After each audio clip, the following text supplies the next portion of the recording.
कैकेयी के ऊपर बहुत गुस्सा आएगा, हमको मंथरा के ऊपर बड़ा गुस्सा आएगा। लेकिन मेरे भाइयों, मैं पूछना चाहता हूं, बताना चाहता हूं, यदि कैकेयी ने राम का वनवास न मांगा होता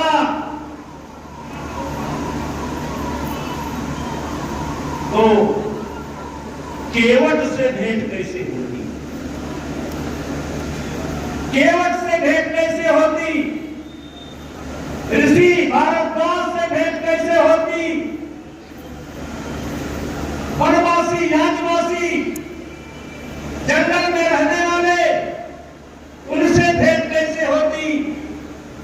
सबरी से भेंट कैसे होती? सूर्पनखा का नाक कान कैसे कटता? खरदूषण का अंत कैसे होता?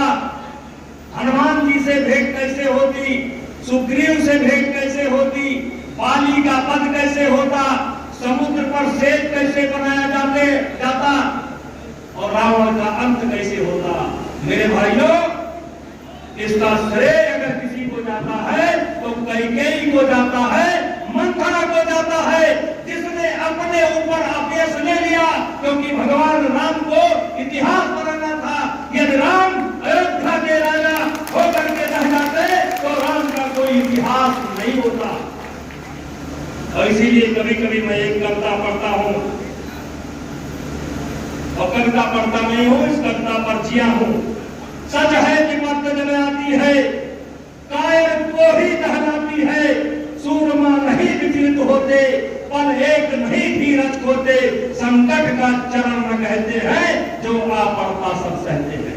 मैं इस कविता को पढ़ा हूं और इस कविता पर जिया। इसलिए मैं इन खिलाड़ियों को कोई श्राप नहीं देना चाहता। इन खिलाड़ियों से मेरा कोई बैर भी नहीं है। ये खिलाड़ी हमारे बच्चे की तरफ है। इनके कामयाबी में आपके इस भाई का खून और पसीना लगा हुआ है, इनके कामयाबी में। और इसीलिए 10 दिन पहले तक ये लोग मुझे कुश्ती का भगवान कहते थे।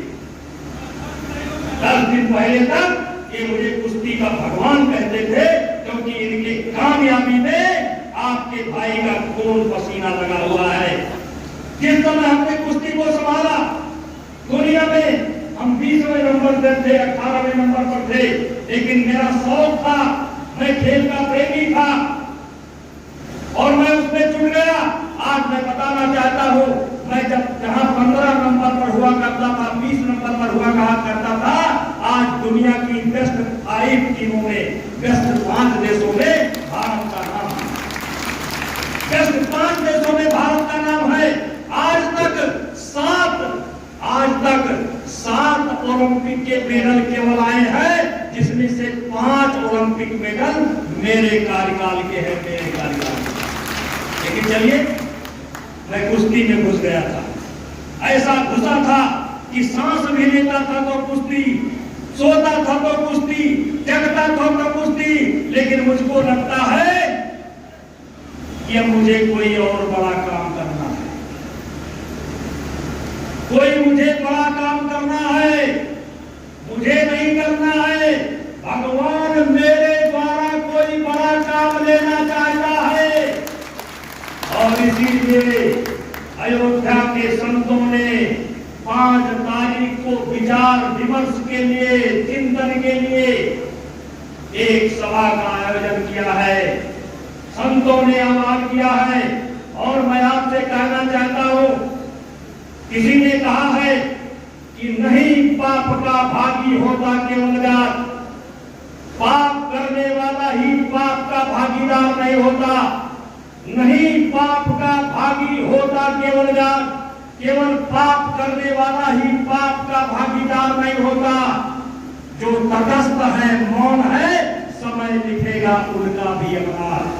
नहीं, पाप का भागी होता केवल जात। सक्षम होते हुए अपने सामने हो रहे पाप को जो रोकने की कोशिश नहीं करता है, वो भी पाप का भागीदार होता है, वो भी पाप का भागीदार होता है। और इसीलिए कहना चाहता हूं कि नहीं, पाप का होता भागी बाकी होता केवल जात, और जो तटस्थ है, मौन है, समय लिखेगा उनका भी अपराध। और मेरे नौजवान बच्चों, मेरी उम्र 65 साल की है, मेरी उम्र 65 साल की है। हमें आजाद भारत में जन्म लेने का मौका मिला।